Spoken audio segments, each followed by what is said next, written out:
Hi, hello. Logging in for session seven.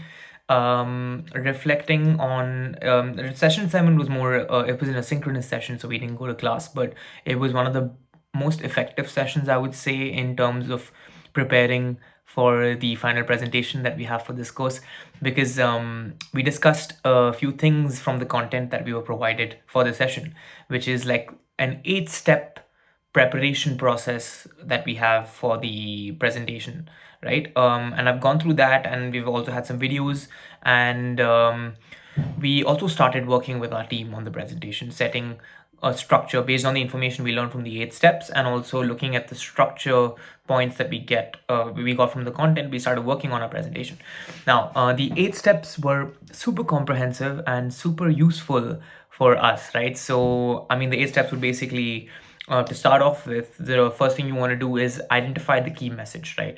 You want to understand exactly what is it that you want to convey that the audience remembers. What is it that you want them to remember and take home with them after the presentation? That is your key message. And once you identify that, you can kind of understand what is the objective of your presentation, right? This is what you want them to understand. That is, it's a communication. Presentation is a communication. What do you want to communicate? The key message. This is what it is, and you build your entire presentation around that.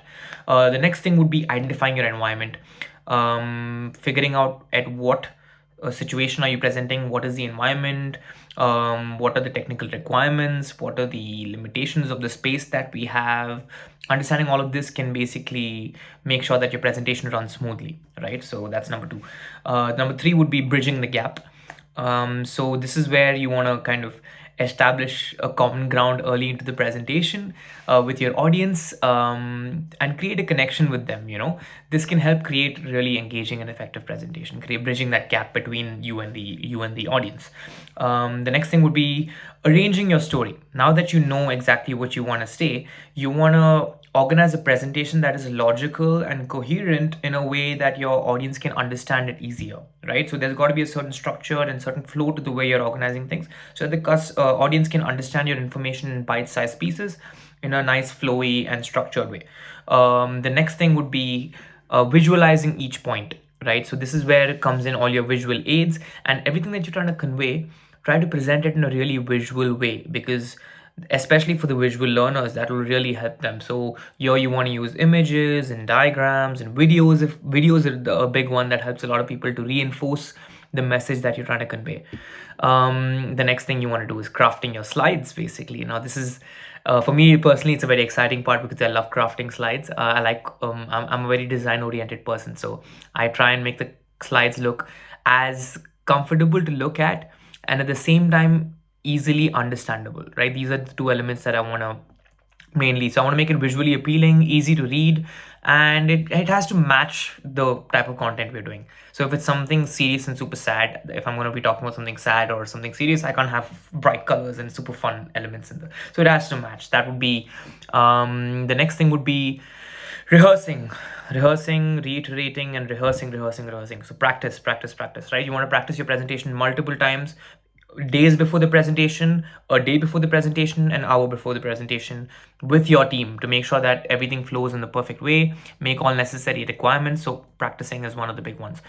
And last but not least, violating your audience's expectation. This is my favorite part of any presentation, because this is where the team comes together and we think of our special sauce. What is it that we're going to do that is going to be unconventional? What is going to be break the traditional norms? Something everyone's going to be like, whoa, okay, that was something I've never seen before, something different. So that would be a big one for me. So yeah, these are like the 8 step processes, and I met with my team and we went through the 8 steps properly, and every element we broke down and deep dived into it, and we were wondering how we can implement each 8 stages in our presentation. Of course, we're still scratching the surface and we're still figuring out how exactly we want to do it, but we're on the right track. We've kind of figured out a structure of our presentation. We know essentially what journey do we want to take the customers on, the audience on. So yeah, we are thinking of a strong bang and a strong bang to hook them with, and also something out of the ordinary to leave them thinking about our presentation at the end as well. And we're trying to think of the best way to convey our content in the most engaging and the most visual, using all our senses. So we're and my team is as excited as I am, and we're all on the same page. So, where we have our brainstorming sessions, and it's been super engaging. I'm not going to spoil anything right now because I mean, I have a few ideas, but we're still kind of working through them. But I think the final presentation is it's going to be good. I have a feeling that because our team is well oiled and we're all in harmony, and that is enough for me to say that the presentation will be good. I'm sure, and we're all going to give it 100%. So super excited about that. Well, yeah, I think that's it for session 7. I will log out and I will see you next time. Bye bye.